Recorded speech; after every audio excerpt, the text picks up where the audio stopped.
How to remove the black boxes on desktop icon on Windows 10 or 11. Hey everyone, welcome back to another video. In this video, we're gonna learn how we can remove the black boxes on Windows 10 or 11. So without any delay, let's start with the video. But before beginning, don't forget to hit the like, share, and subscribe icon. So let's start with the process on how we can do it. First of all, launch your desktop. After launching your desktop, you just need to head over to some steps in order to remove those. So you may just open up your control press R and you need to open your command prompt. You may just search for run otherwise and type in %local app data % and hit OK. Just type in that local app data and % and hit OK. After that, this will appear on your screen.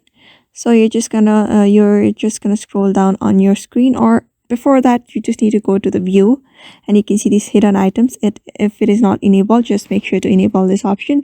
Just check mark on it, and scroll down to the last until you're able to see icon catch on your file folders, and you need to delete it from your device. After that, you just need to open up your command prompt again, and this time run it as administrator.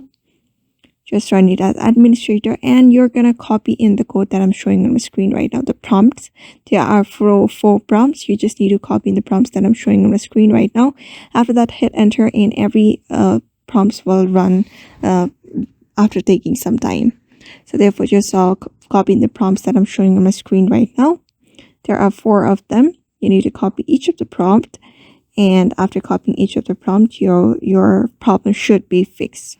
So therefore, just follow the steps and you should be able to do it. So I hope this video was helpful to you, and thank you for watching this video.